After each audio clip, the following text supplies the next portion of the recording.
Hey guys, I'm going to show you how to harvest your chive seed real quick. And before I do that, I want to briefly talk about herbs for a second. A lot of people struggle with herbs, but really they're one of the easiest things that you can grow. Walk through my herb garden here real quick in the front. The thing is, the more you cut them, the more they grow.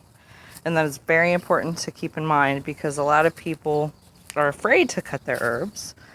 And because of that, they go to seed, and that's lemon balm there.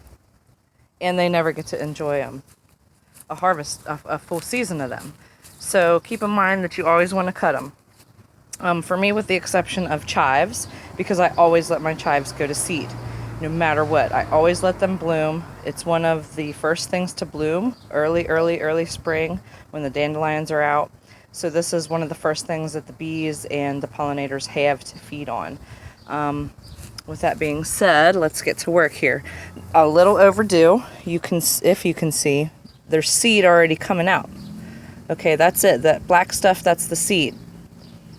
Now they'll go to bloom. Here's some new ones here. They'll go to flower, they bloom, and once they have already opened, they close, and of course the seeds are in there.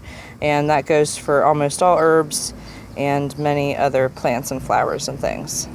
So of course mine are ready. Another way to tell if they're not sticking out like this is to just give them a little poke, a little shake, and you can hear them inside there. You can hear the seeds. It's like a rattle. So I'm going to work very carefully because they're already popping out here. Now because there's new blooms coming out, and here's another one that hasn't even opened yet, if you can see it right here, I am depleting the plant of its nutrients right now by not clipping these off.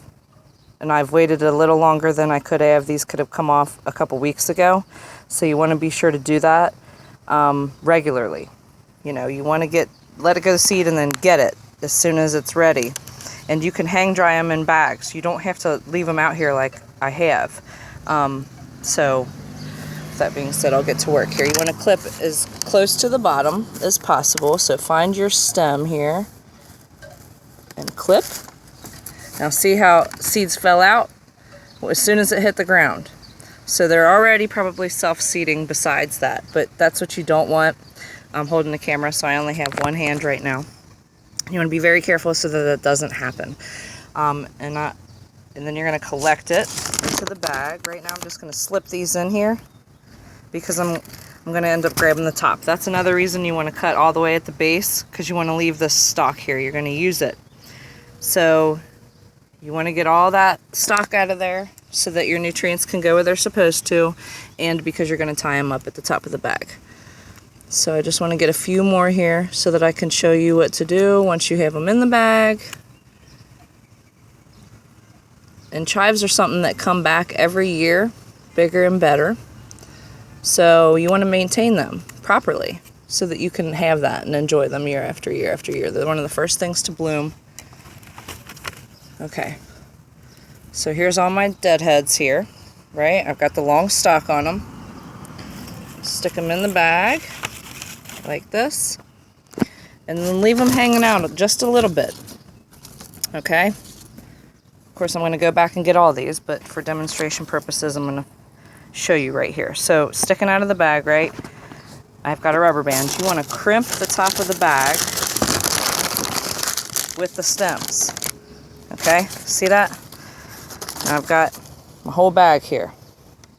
And this goes for many, many things. You can hang dry many things like this. You don't have to let it go as far as I did. You can clip them early and hang it like this. And you can already hear them. What they're going to do is they're just going to fall right out of there. Okay? Stick the rubber band on. Again, I'm only working with two hands. Or one hand, rather. And there you have it. Okay? And you want to just, I pin these up on a bulletin board, or you can hang them somewhere outside. You can hang it just right on your front porch like that, and just let it dry. Give it a little shake every day or so. Hear the seeds? And bam, you've got clean seeds. You could just drop them in there. You don't have to hang them like that, but then you've got to crunch open the flowers, and you end up with a mess, and you're picking out petals, and you know that. Be smart in the first place, and you save yourself some steps. So there you go.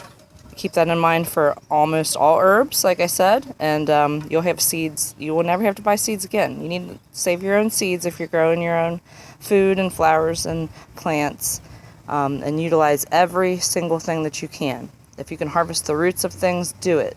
Save the seeds, do it. They're already here. Okay, they're just going to fall off and self-seed, and you're either going to recognize that or yank them next year. Okay, so don't waste those seeds.